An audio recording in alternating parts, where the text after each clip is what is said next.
Good afternoon, everyone. My name is Anna Ahlers. It is my pleasure to welcome you to the second event of the lecture series, China, the New Science Superpower ? That is organized by the Berlin Contemporary China Network and the Lise Meitner Research Group, China in the Global System of Science at the Max Planck Institute for the History of Science in Berlin. We kicked off this series last month with a talk by Caroline Wagner, who from a scientometric perspective gave us a very intriguing overview of where the People's Republic of China stands in global science. Today, we are taking a look at developments in China and in particular on the relationship of science, society, and the state there. I'm thrilled that no other than Professor Susan Greenhalgh has agreed to give today's talk, and I can't wait to hear what she, as an anthropologist with extensive empirical insights, has to say about what she calls the tangled ties of these three factors in China. But as usual, some technical information before we introduce Professor Greenhalgh and give her the floor. As you can see, this is a normal Zoom meeting, which makes it very interactive, especially for the Q&A part in the end. But it also means that I have to remind you to please make sure to stay muted while we listen to Professor Greenhalgh's talk. There will be time in the end, as I said, for Q&A. We will record the lecture, but only the lecture part, not the Q&A. And we will make the videos available later. The video of the first event is about to be posted in the BCCN's YouTube channel and on our web pages. I will now hand over to another member of the research group, Mao Yishu, for a short introduction of today's speaker. Yishu is a research fellow at the Max Planck Institute, and she's doing her PhD in communication and media research at the University of Zurich. She is currently on a research trip to the United States, so she is in a way closer to Susan than we are here in Berlin, and that is a nice coincidence. But it also means that both of them are joining us in the early morning hours, and I would already like to say thanks to both of them for doing that. So Yishu, please. Thank you, Anna, and hello, everyone. Yes, I'm currently in the US West Coast, so it's 6 a.m. for me. When I had the great pleasure to actually meet Professor Greenhalgh last week at Harvard, she heard about my upcoming trip and suggested me to find another person to do the introduction because it would be too early for me. But I simply don't want to do it because I take enormous honor in introducing her. Her work has been deeply influential for me, and I know for many other members in our research group. Professor Greenhalgh is a professor of anthropology and John King and Vilma Cannon Fairbank Professor of Chinese Society Emerita at Harvard University. She has also been a professor at the Department of Anthropology at UC Irvine. Prior to her 2 decades-long teaching and researching at leading universities, she worked at the Center for Policy Studies at Population Council in New York City. She has a doctorate and master's degrees in anthropology from Columbia University and undergraduate degree in psychology from Wesley College. Her research interests include social studies of science, technology, and medicine, anthropology of the state, governance, and public policy. She has written extensively on crucial topics related to public health and health policy in People's Republic of China, Taiwan, and the US. I can mention only a few books in the long list to demonstrate her ever-growing curiosity and intellectual commitment to investigate these topics in different cultural backgrounds, as well as their transnational connections and implications. For example, her book, Just One Child, Science and Policy in Deng's China, published by University of California Press in 2008. Fat Talk Nation, The Human Cost of America's War on Fat, was published by Cornell University Press in 2015. The most recent book, edited by Professor Greenhalgh and Li Zhang, Can Science and Technology Save China, was published by Cornell University in 2020. Currently, she's working on a book investigating how Coca-Cola's corporate science influenced some policy solutions in China through an industry-funded global scientific nonprofit based in the Washington, D.C. Professor Greenhalgh has been given numerous awards, including a Guggenheim Fellowship and the 2010 Joseph Levinson Prize from the Association for Asian Studies for making the greatest contribution to the understanding of post-1900 China. Our group has been extremely lucky to have her as our senior advisor since last year. And without further ado, the digital floor is yours, Professor Greenhalgh. Thank you very much for that lovely introduction. And thank you, Anna, and the whole group for inviting me to be part of these conversations about this really important subject. Since Deng Xiaoping declared modern science and technology the first of the four modernizations, China has made S&T the centerpiece of its projects of modernization and global ascent. Since the late 19th century, science has been largely an instrument of state rule, introduced through top-down initiatives aimed at state-defined ends. Pouring vast sums into these fields, governments since Deng have not only affirmed their commitment, they've made science, the party's claim to be a scientific modernizer, a de facto legitimizing ideology of the regime. As we know, political discourse carries utmost significance in China. Let's listen to President Xi Jinping as he talks about science and technology. In a series of important speeches, at least one every other year, Xi has placed sci-tech, advance, and innovation at the center of his plans for national rejuvenation. The goals have become ever more ambitious. In 2016, he called for China to become the leading power in S&T by mid-century. In 2018, he urged that China, quote, strive to become the world's primary center for science and high ground for innovation. As the international environment has become more threatening, the tone has become more urgent. In 2020, he declared, more than at any time in history, we need to build China into a global S&T superpower.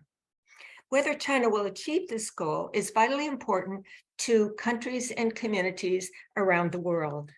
A visit to the internet brings up over 8 million hits on China as science superpower. From journalists with an eye on Asia, to science and national security advisors, to governments around the world, to scholars in too many fields to name, citizens of the globe are obsessed with this question, and for good reason.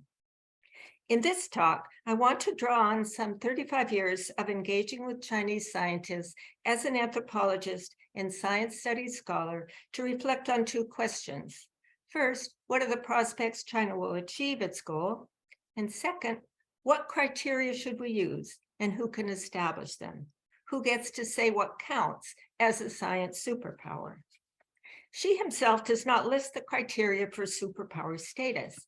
As a skilled practitioner of the arts of Chinese statecraft, instead, he keeps the meaning flexible, elaborating on different goals at different times in response to shifts in the domestic and international environment. Yet by reading his speeches strategically, we can tease out key meanings and priorities. In these speeches, Xi presents S&T as a veritable panacea. Quote, S&T are the bedrock upon which the country relies for its power, enterprises rely for its success, and people rely for a better life. His priorities are the cutting-edge fields, in particular, the emerging technologies in critical tech sectors such as semiconductors, quantum computing, and AI, which he sees as the primary driver of the next industrial revolution. This emphasis is not surprising, but it's important in ways that have not been explored.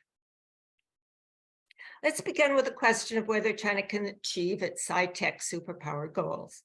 From the wealth of thought-provoking answers offered by today's commentators, we can find two basic strands of thought or overarching narratives.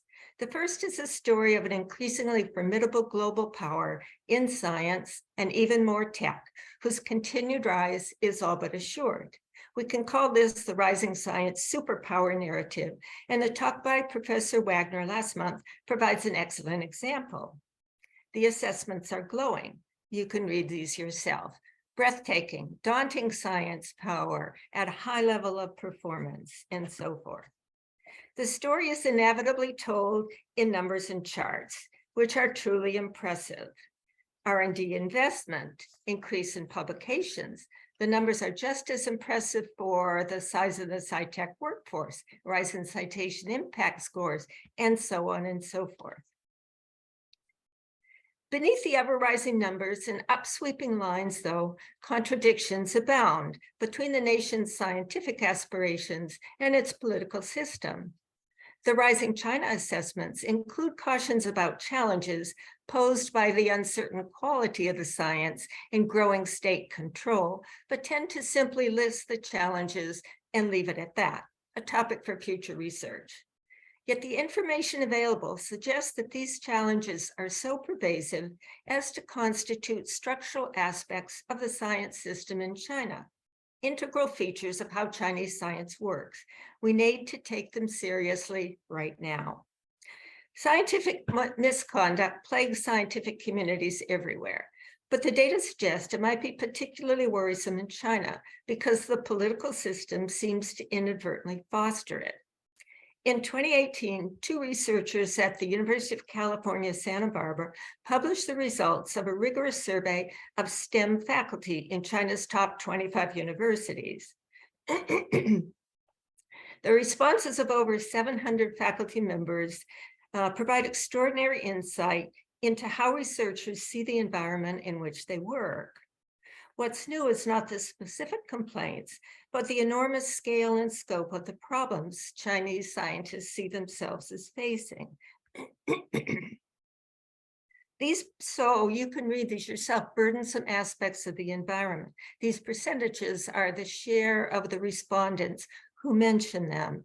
This is pretty striking. A third mentioned demand for quantity, Guanxi networks, excessive government intervention. These are what the same respondents see as being harmed, the aspects of science that are harmed by these aspects, features of the political environment. The Chinese government, of course, has been long been aware of academic conduct, and since at least the early 2000s, has been establishing ethical oversight committees, offices, rules, regulations, and so forth. Yet while the government constantly promises to change things, in the STEM researchers' view, little has changed. A second group of observers is much less sanguine about China's future scientific development. In this group, we find a number of China specialists who are long-term observers of Chinese science and tech, such as Pete Suttmeyer at the University of Oregon or Andrew Kennedy at Australian National University. Although these observers express their views in somewhat different terms, all agree on three major points. First, China's science is distinctive. In the Chinese model, science and technology are not autonomous spaces for intellectual inquiry, but instruments of governance under the overall guidance of the party state. Second, although China's made remarkable gains under the current system, it's unlikely to achieve its full potential as a sci-tech leader. Three aspects of the setup are particularly problematic. First, the centralized top-down approach. Freedom of inquiry, the hallmark of the Western scientific tradition, is mostly absent. B, utilitarian view of S&T with prioritization on tech. And C, focus on quantitative indicators, which leads to a culture of academic dishonesty. The third point is that while Xi Jinping has strengthened political support for science, he's also tightened party control over all aspects of the ecosystem. These arguments are all plausible and consistent with what the STEM researchers themselves report, yet they're based almost exclusively on logic. These researchers have studied Beijing science and tech policies, placed them in a wider political context, and then drawn conclusions about the likely impact on the science. What's missing is empirical evidence to support the hypotheses. There are few, if any, data on how the state's science policies actually do impact the science. Oddly, the science is largely missing from this writing on Chinese science. So the key unanswered question surrounding China's scientific rise is the political one: whether, how, and how much the political system affects the science and technology. If the political impact is minimal, the numbers stressed by the first narrative can be read to tell a story of China's continued rise. If the impact is deeper, though, as the second narrative suggests, China's rise may slow or stop. How can we answer these questions? As far as I can tell, neither of the existing narratives or approaches has methods capable of revealing the workings of the political system at the level of the scientific field. There is a method we can use, though, one that's designed to answer precisely these questions. I speak from the perspective of the interdisciplinary field of science and technology studies. Science studies see science as humanly made in such a way that it bears the imprint of its makers and of the context, including the political context in which it is made. While all science is interested, that is, reflects the interests of those making it, Chinese science is unusual in that it is heavily shaped by a narrow range of interests, those of the party and state leaders and bureaucracy. And we must add, these interests are implicitly backed by the threat of force. Chinese research may and perhaps usually does look like ordinary academic science, but it is science serving very particular and clear political goals, those of the Chinese Communist Party and administrative state. A remarkably powerful research strategy is to take a group of scientists as their object of study and follow them over time as they go about adopting a conceptual framework, creating hypotheses, gathering data, and so forth, looking to see at what points in that scientific process their research becomes entangled with elements of the political system, how those elements shape the science, and what difference it makes to the science. I do that today for two sciences that I have studied closely. But first, a few more preliminary remarks. Since science in China is created largely to address national and societal needs, as determined by the party state, much Chinese science is applied, meant to be translated into concrete programs and policies, translated as in translational medicine. To see the full set of activities that Chinese scientists are involved in, then we need to study the science making and the science translating or policy making as a single interconnected process. At least in the fields I'm familiar with, in real life, there is one single process in which the science making leads directly to policy advising or even policy making. Of course, not all the scientists are involved in translating science into policy, but the top scientists in each field are expected to apply their talents to turning their ideas into practical applications. Tracing this science outward to its translation into policies is not conventional practice, but in China, it's critically important because it reveals what is at stake in the entanglement of science with politics. So then, which sciences should we follow? The vast majority of commentators on China's rise as a science superpower have focused on sci-tech developments near the cutting edge. In the current conversation, virtually no attention has been paid to the other sciences, including the sciences made by industry and the more humble sciences that shape the quality of life for China's 1.4 billion citizens. I've coined the term everyday sciences for these bodies of knowledge that make daily life in China more livable. Superpower status cannot rely on big science and high-tech achievements alone. For China to achieve at a superpower level, the high-tech fields that she is obsessed with need to rest on a solid foundation of quality science at the more basic level of the everyday sciences, created to address pressing problems of daily life, environmental pollution, education, public health, and so forth. She himself cites improving the people's livelihood and answering their hopes for a better future as major rationales for advancing China's science and technology. So why are advances in everyday sciences a necessary prerequisite to China's rise to superpower status. Some reasons are practical, and she has mentioned all of them in his speeches. For one, these sciences ensure the basic education, health, and so forth that are essential to the creation of a healthy and well-educated scientific workforce. She is constantly stressing the importance of cultivating first-class talent and raising the scientific literacy of the whole society as vital to S&T advance. Those require top-notch educational system and, in turn, a solid science of pedagogy. There are also moral grounds for centering the everyday sciences. Humanistic considerations say that a country that devotes the bulk of its resources to high-tech showcase fields while paying much less attention to ordinary people should not be considered a global science superpower. To be considered a science power country at Changhua, China should have everyday sciences that can meet the citizens' hope for a better life. No greater an authority than Xi Jinping has made this point. Finally, these fields are useful to study because they're political and so much less accessible, or at least they were before Xi closed the country. I want to draw on my own research now to present two cases of everyday science and policy making and their connections to the wider political system. The first case concerns the making of population science and the one-child policy during the early Deng Xiaoping years. Some of you may be familiar with that from my book, Just One Child, that Yishu mentioned. The second centers on the making of chronic disease science and policy during the Hu Jintao era. This work has preoccupied me more recently, and the book is coming, almost done, won't be out for a little while.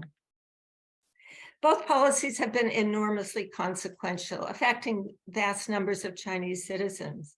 The one-child policy touched virtually every Chinese alive for 35 years.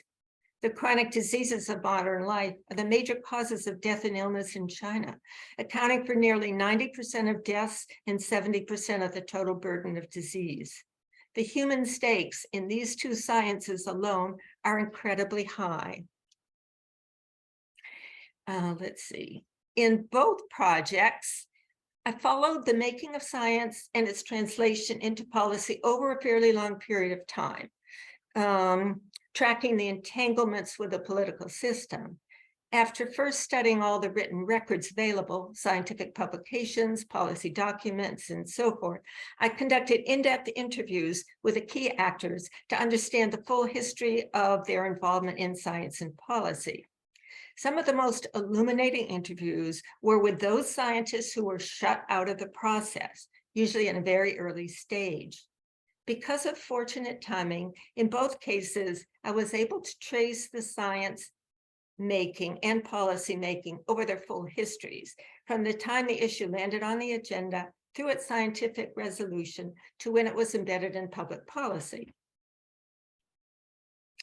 For analytic purposes, I distinguished 9 phases of the science policy process, and then looked to see in what phase the work got entangled with the political process. I just put these up, FYI. They're not very important, they're somewhat arbitrary, but you can see how I've been very systematic in creating phases of this process so we can figure out where the political system intervenes. Some of the findings were quite unexpected. In both domains, there was little to no intervention of party or government leaders in any phase of the science making, nor was there a lack of innovation or creativity.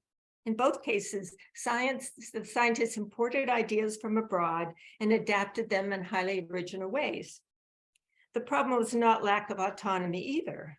The scientists had ample autonomy and both took advantage of it to create the best possible science and policy for the nation. But China's authoritarian political system, by which I mean a leader-centric, hierarchical, Guanxi-based political culture, left a deep imprint on the science and its policy product in other ways that mattered. In both cases, politics shaped the science making in all 9 phases. This exercise in taking the scientific process apart, which I've actually never undertaken before, reveals 7 aspects of the political system or political culture that materially shape the science. So now I want to turn to the 2 cases, and I'm going to narrate them historically, pointing out the influence of politics as I go. The one-child policy is one of the most consequential social policies of all time. Who made it? Not Deng Xiaoping or anyone in the top leadership. The single most important policy maker was Sung Jian, here on the right, a missile scientist in the 7th Ministry of Machine Building in charge of space science. Sung was an ambitious entrepreneurial scientist whose patron was none other than Tian Xuesen, top military science advisor to Mao and Zhou, and the most powerful scientist in the country. As the makers of bombs and missiles, China's defense scientists had tremendous cultural prestige and political access. And as one of that privileged group, Sung was trusted by the leadership to do what was best for his country. When in the late 70s, Deng called on China's defense scientists to turn their talents to civilian uses, Sung answered the call by applying his fields of cybernetics and control theory to the population question. Never mind that the object of manipulation was people, not missiles, the mathematics held him and many others in its thrall. Sung emerged as a fresh voice on population at the first Chinese conference on population in the reform era, held in Chengdu in late 1979. A major battle of the sciences ensued. The traditional scientists of population were 2 groups of Marxian social scientists who presented their ideas in words and hand-drawn figures. Sung's highly mathematical science of cybernetics was presented as the best of international science and wowed the top population official present. This would be the only time there would be a major open democratic debate on China's population problems at this very first meeting. Soon after the Chengdu meeting, the ideas of the Marxian social scientists were dismissed as mere local knowledge formations. Sung would become what I call domain leader, dominating the making of population science and policy going forward. Here was political influence number 1, the power of guanxi ties to determine the leader of the scientific field. The domain leader was not the scientist with the best ideas, but the scientists with the best guanxi to top decision makers. Once the domain leader was chosen, the political hierarchy of the larger political system was reproduced within the scientific community. As deputy head of the Space Ministry's 2nd Academy, Sung was able to quickly put together a small team of mathematicians to help flesh out his ideas for a radically new science of population.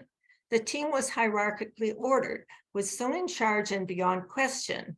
Others were responsible for specifying the equations and calculating the results.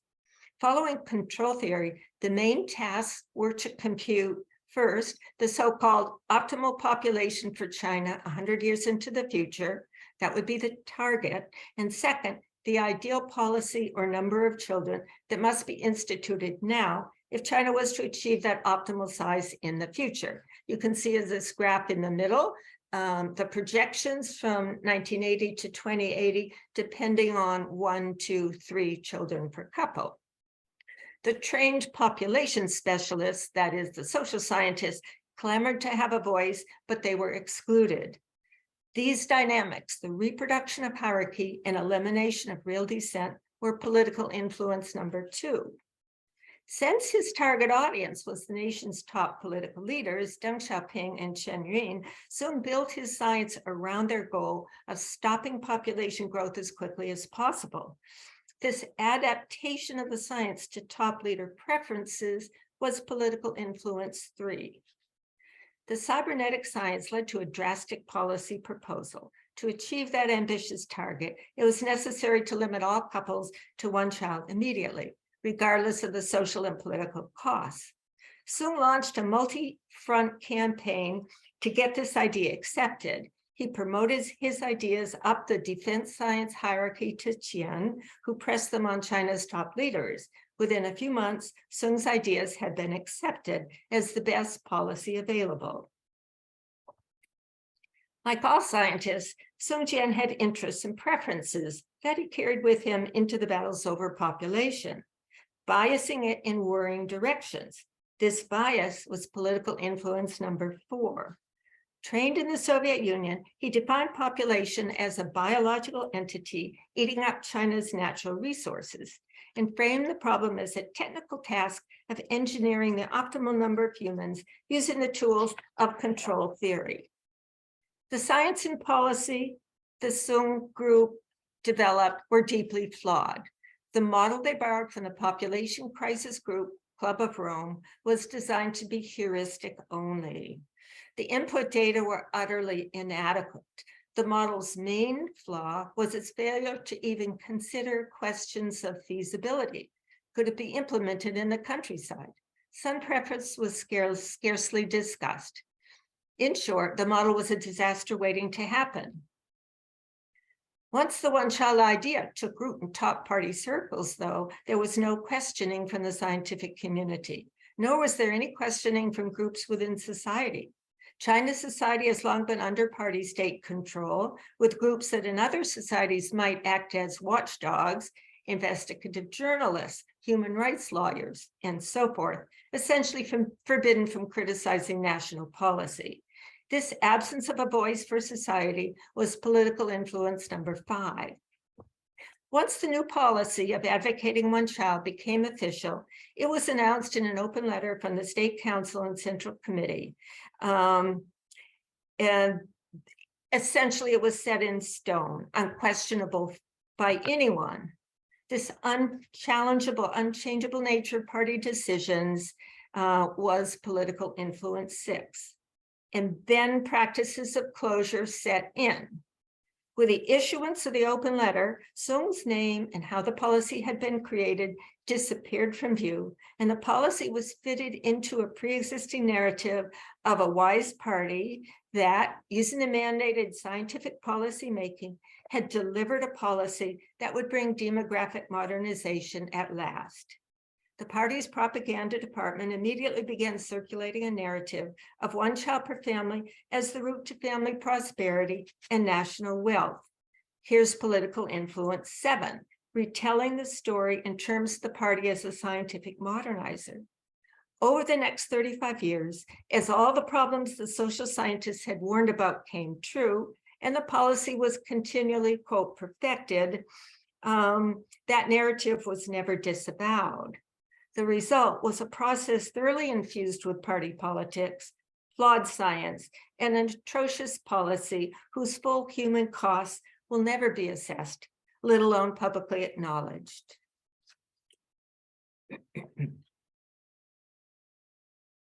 China's late 70s reform and opening up brought not just a rapid rise in incomes, but also a rapid spread of Western junk food and sugary drinks. An epidemic of obesity and related chronic diseases was just behind. In the late 90s, 2 groups of scientists were contending for the dominant voice on the obesity question. One was headed by China's top nutritionist, Chen Shengming, a well-connected senior scientist who had been president of the Chinese Academy of Preventive Medicine, forerunner to the CDC, for a decade. The other was headed by a top American nutritionist who had worked in China for over a decade and was wary of the power of big food in the global South. In the early 90s, Chen left government service to become founding director of the China branch of a global scientific nonprofit called ILSI, International Life Sciences Institute. Headquartered in Washington, with branches around the world, ILSI was funded by several hundred of the world's largest food companies. Though its website says otherwise, its hidden purpose was to create science that quietly defended corporate interests. On the obesity issue, its agenda was to create a science that protected soda and junk food by insisting that exercise, not dietary restraint, was the main solution to the epidemic. In 1999, when the obesity issue landed on China's agenda, Chen Shengming would win the contest to manage the issue. With superb Guanxi ties throughout the health ministry and connections high up in the central government, Chen had the trust of China's health sector leaders and easily prevailed. This, by the way, is the CDC building in Southeast Beijing. Once again, Guanxi was everything. Here's political influence number one. The American nutritionist had big grants and a stellar reputation, but with no notable Guanxi ties, neither he nor his close collaborators in China stood a chance. Since then, the issue would be essentially owned by Chen, dominated by Ilse's agenda, and behind Ilse, the global food and soda industry, which funded virtually all the scientific work on obesity in China. As head of the Ilse branch in China, Chen was able to quickly assemble a team of CDC and university scientists to pull together the data available on chronic disease, to find the BMI cutoff points for obesity, and map out public health strategies to address the problem. Once again, we see the formation of a political hierarchy within the field of research, as Chen led a group of scientists to do the work while keeping the details of corporate funding confidential. As the work progressed, it was easy to keep rival scientists out by simply not inviting them to important meetings. What this meant is there would be no one to question the work she oversaw or anything she did. And here's political influence number two, the formation of a hierarchy within the field, plus the silencing of dissident voices. Like the science and policy of population, the science and policy of obesity were made exclusively by the domain leader and her team of researchers. Because the state, in this case, the health ministry, was too busy with more urgent problems to pay attention to the growing epidemic of obesity, Chen was able to make all the important decisions herself, or with a team of close collaborators. Though she solicited the opinion of health ministry officials, a form of adaptation or accommodation to state preferences, and thus political influence number three, the ministry left the science to Chen and her team. As with population, in the field of obesity, the making of science led directly to the making of policy. In fact, that was the whole meaning of making the science, to create the policy. Building on her ties with ministry leaders, Chen personally oversaw the creation of China's first two obesity policies, a set of guidelines in 2003 and the Healthy Lifestyles for All campaign in 2007. Like Sung, Chen came to her new task with certain interests and biases. Though she would never acknowledge this, her work as head of Ilse's China branch clearly biased her toward a science that served industry ends. These biases toward industry-friendly solutions and their impact are a political influence for. The best science, she would argue, following Ilse headquarters was an energy balance science in which all calories are equal, and exercise, not dietary change, was the main solution to the obesity problem. Restrictions on industry like soda taxes were not needed. I hardly need say these views were deeply problematic. That biased science would lead to a policy out of line with best thinking internationally. Briefly, one cannot exercise off a bad diet. Exercise is important, but dietary restraint is more so. And soda tax is one of the single best solutions available. Once again, interested science led to flawed policy. With her rivals excluded and cooperating scientists both respectful of their leader and fearful of questioning her, there was virtually no critical discussion of the emerging policy, nor was there any critique from members of society. All groups that might have served as watchdogs had long been largely shut down. Here we find political influence 5, the silencing of society. And so a science and policy designed more to promote corporate profits than human health got embedded in China's policy on diet-related chronic disease. Once these policies were adopted, they became official state policy, set in stone, unquestionable by anyone. Political impact 6, party state policies are fixed. And here are the guidelines. And over here, the 2030, I'll talk about it in a minute.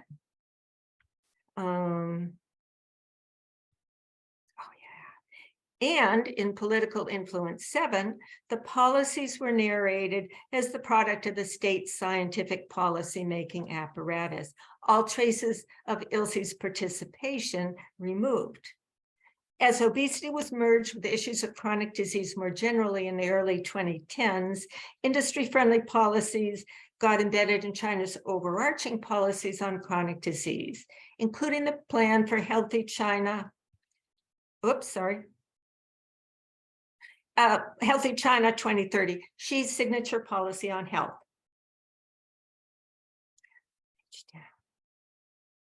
These 7 attributes that imprinted the two sciences, they're all familiar elements of Chinese politics, yet to see them operating together in the domain of Chinese science is quite extraordinary. This in-depth search to find the entanglements of politics with science suggests that Chinese science bears distinctive characteristics. Would she agree?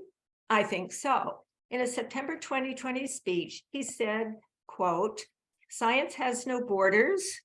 Oops. Where is that? There we go. "Science has no borders, but scientists have motherlands." Promoting the notion of the patriotic scholar, he went on to urge scientists to, quote, "adhere to the supremacy of the national interest and people's interest, and merge their own scientific pursuits with the magnificent undertaking of building a modern socialist nation." In other words, he agreed that Chinese science is political through and through. And to him, as China's paramount leader, that is a good thing. So, what did my research show? Most surprising to me is the discovery in that these two domains of science, created at very different times and in very different political contexts, China's authoritarian, Guanxi-based political system was reproduced in miniature. That political fact carried extraordinary significance. In the interest of time, I'll just let you read these and go on. My research shows that Chinese science is deeply political, but I come to the opposite conclusion from President Xi. Politicized science meant poor quality science and warped policy, all of which was erased from view by a politically appealing narrative. My response to the president would be that Chinese science may well address national needs, but it's unlikely to be the best science that China could make. This suggests that for the foreseeable future, China is unlikely to achieve its full scientific potential. A major limitation of my work is that it reflects the histories of only 2 fields, and those are everyday sciences. If there's partial evidence for similar dynamics in other fields, especially environmental science, and the responses of over 700 top STEM researchers to questions about political interference certainly support these broad conclusions. Things may work differently in other fields of Chinese science, though. I hope colleagues who are listening will take up the challenge and expand the empirical basis for our reflections. I want to return finally to my second question. What counts as superpower status, and who gets to decide? If Xi's word is what counts, no matter what happens, China will be known as a superpower. But China may be just a nominal science superpower, a great science power in name only. I can predict with 100% confidence that barring some unforeseen catastrophe, as long as the current regime remains in power, the number of papers, researchers, patents, and so forth will keep rising. The mentality and practices of state planning embodied in the incentives facing practicing scientists ensure that. And the more political pressure the scientific community faces, the higher the quantity, if not the quality, will rise. As long as the CCP stays in power, whatever happens will be narrated as a victory for the CCP.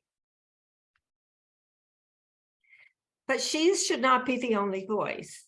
We are scholars not only of the Chinese regime, but also of China's people. And it's our responsibility to weigh in on what criteria matter.